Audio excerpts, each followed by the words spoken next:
Сілекей ағзадағы маңызды рөлі бар сұйықтық. Онсыз сөйлеу, тамақ ішу, дәмді сезу мүмкін емес.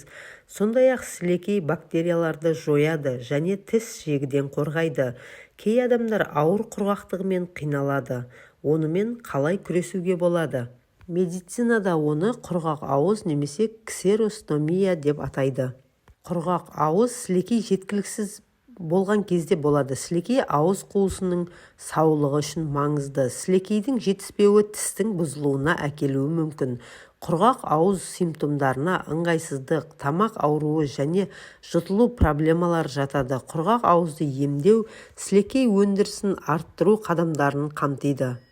Сілекей ауыздағы сілекей бездерінен шығатын сұйықтық. Ол ауыз бен тістің саулығын сақтайды. Ауызды тазартады, ылғалды ұстайды және тамақты кетіреді. Сілекейдің жетіспеушілігі келесі мәселелерді тудыруы мүмкін. Жаман иіс, қолайсыздық, ауыз қуысының гигиеналық проблемалары, соның ішінде қуыстар, тіс жегі және басқа да ауыз аурулары, тіс протездерін кию проблемалары, сөйлеу және жұту кезіндегі қиындықтар. Құрғақ ауыз қаншалықты жиі кездеседі? Құрғақ ауыз әсіресе егде жастағы адамдарда жиі кездеседі. Бұл шамамен әрбір 5-ші қарт адамдарға әсер етеді. Егде жастағы адамдар құрғақ ауызды тудыратын дәрі-дәрмектерді жиі қабылдайды. Құрғақ ауыз сілекей бездерінің аз сілекей шығаруына себеп болады. Бұның себебі дәрі-дәрмектер, сәулелік терапия, әсіресе бас және мойын ісігі үшін жүрген сәулелік терапия нәтижесінде болуы мүмкін. Жүздеген дәрі-дәрмектер сіздің денеңіздің сілекей өндірісін азайтуы мүмкін.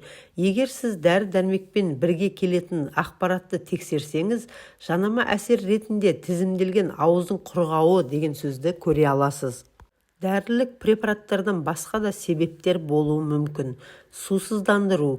Кейде денеде сұйық жеткіліксіз болса, мысалы, егер сіз ауырсаңыз, жеткілікті мөлшерде сұйық ішпесеңіз немесе көп терлесеңіз, сусыздануыңыз мүмкін.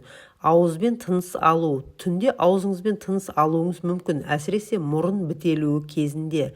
Және медициналық жағдайлар. Құрғақ ауыз қант диабеті, альцгеймер, инсульт сияқты аса ауыр жағдайлардың белгісі болуы мүмкін.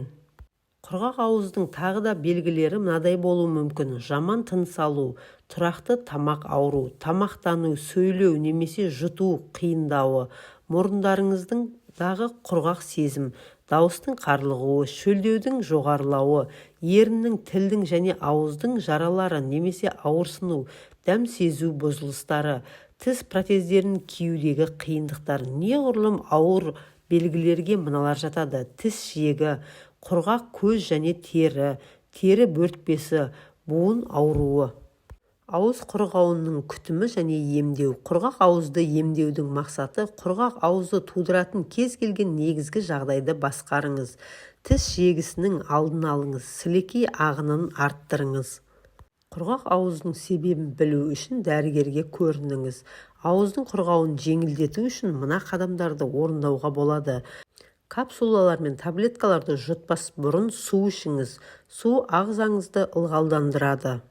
Үнемі қабылдап жүрген дәрілеріңіз болса, түнде емес, таңертең қабылдаңыз. Түнде ауыздың құрғауы, ауыз қуысында қуыстар сияқты проблемаларды тудыруы мүмкін. Үй жағдайында құрғақ ауызды емдеу. Аузыңыз құрғақ болса, ауыз қуысының гигиенасы өте маңызды. Күніне 2 рет тістеріңізді тазалаңыз. Ауыз шайғышты қолданыңыз. Бұл тіс жегісінің алдын алуға көмектеседі. Құрғақ аузы бар адамдарда қуыстар мен ыдырау жиі кездеседі. Сондай-ақ сілекей өндірісін ынталандыру маңызды. Сілекей ауызды және тістерді шірік пен аурудан сақтайды.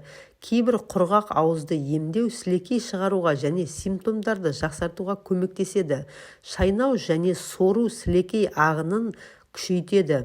Тырысу, мұз текшелері немесе қантсыз мұздар. Қантсыз қатты кәмпит немесе құрамында ксилит бар сағыз шайнаңыз.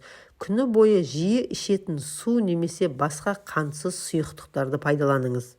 Сонымен қоса, сілекей шығаруға көмектесетін жасанды сілекей өнімдері бар. Олар рецептсіз шаю және спрей ретінде сатылады. Құрғақ ауыз үшін арнайы жасалған тіс пасталары мен ауыз шайғыштар, ерін бальзамы. Суды көп ішіңіз, күніне шамамен 8 стакан су ішіңіз және жиі жұтыңыз. Мұрынмен демалу, ауызбен емес, мұрынмен тыныс алу. Түнде ауыздың құрғауын болдырмау үшін жатын бөлмеге ылғалдатқышты қолданыңыз. Кофеин, темекі, алкоголь ауыздың құрғауына бірден-бір себеп болуы мүмкін. Сондықтан да бұл заттардан аулақ болыңыз. Құрғақ ауызды болдырмау үшін ауыз қуысының гигиенасы, тәртібі сақтау өте маңызды. Соның ішінде тіс дәрігеріне жүйелі түрде бару, аузыңыз бен тістеріңізге күтім жасау құрғақ ауыздың ұзақ мерзімді зақымдалуын болдырмайды. Видеоны соңына дейін көргеніңізге рахмет. Видео пайдалы болса, тіркеліп, лайк басуды ұмытпаңыз. Деніңіз сау болсын.